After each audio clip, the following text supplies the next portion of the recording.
غزے کے رہنے والوں کو اردن بھیج دو، مصر بھیج دو، وہاں آباد کر دو۔ ٹرمپ صاحب، آپ ہوتے کون ہیں؟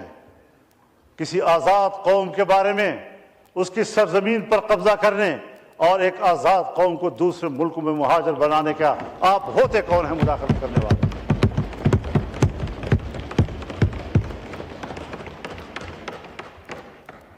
آپ کا کٹھ پتلی 15 مہینے فلسطینیوں کا قتل عام کر کے انسانی جرم کا مرتکب ہوا ہے۔ اگر صرف 2-3 شہروں میں فوجی کارروائی کے نتیجے میں قتل ہونے والوں کے پاداش میں صدام حسین کو لٹکایا جا سکتا ہے، تو اس پاداش میں جہاں نیتن یاہو کو سرعام پھانسی ملنی چاہیے تھی، آج امریکہ فلسطینیوں کے خون پر ان کو سپورٹ کر رہا ہے۔ بنیادی بات یہ ہے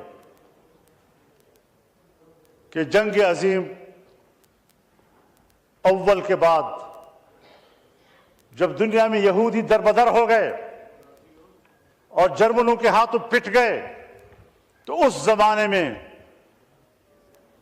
لیگ آف نیشنز، اقوام متحدہ نے قرارداد پاس کی کہ ان دربدر شدہ یہودیوں کو جگہ دینا، ان کو اثر نو بسانا، یہ بین الاقوامی ذمہ داری ہے۔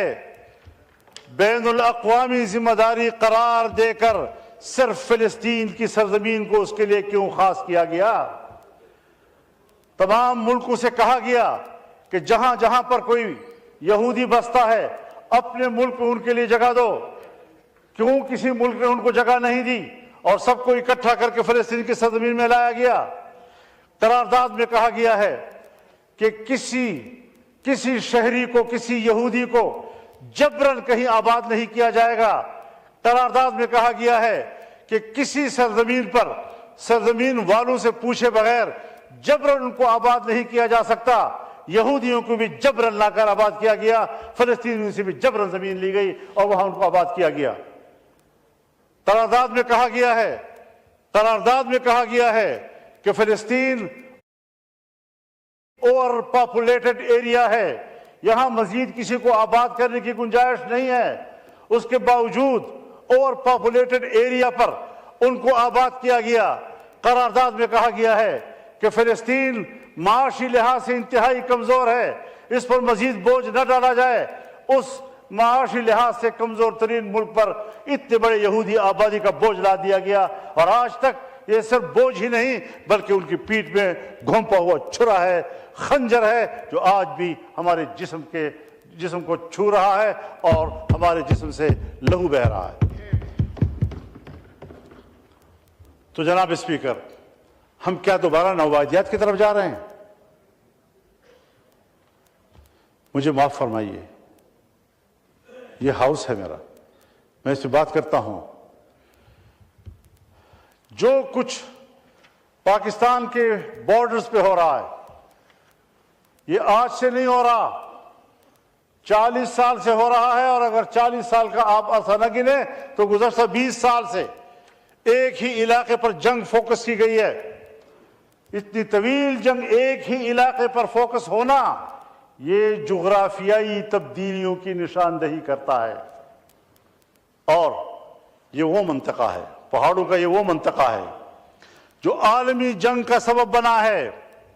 یہاں روس آیا، امریکہ نے پوری قوت استعمال کی دریائے آمو سے پیچھے بھگانے کے لیے۔ یہاں امریکہ آیا، یہاں کی معدنیات پر قبضہ کرنے کے لیے افغانوں نے لڑ کر ان کو نکال دیا۔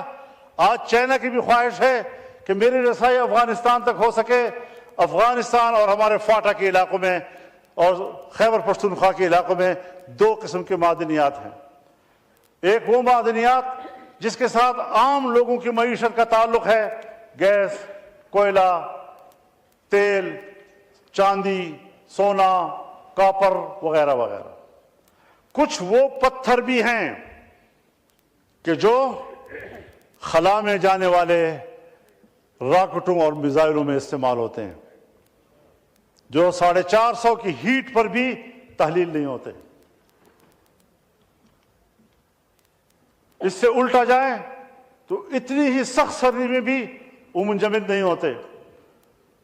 اس کی ضرورت امریکہ کو بھی ہے، اس کی ضرورت چائنا کو بھی ہے، اس کی ضرورت رشیا کو بھی ہے۔ وہ ان علاقوں تک پہنچنا چاہتے ہیں اور ہمارے ان وسائل پر کہ جن کے ساتھ بڑی قوتوں کے مفادات وابستہ ہیں، جو ان کی میزائلوں میں استعمال ہوں گے، جو ان کے راکٹوں میں استعمال ہوں گے، اور اس کے لیے وہ تگ و دو کر رہے ہیں کہ کس طرح اس علاقے پر اپنا ہاتھ مضبوط کر لیں۔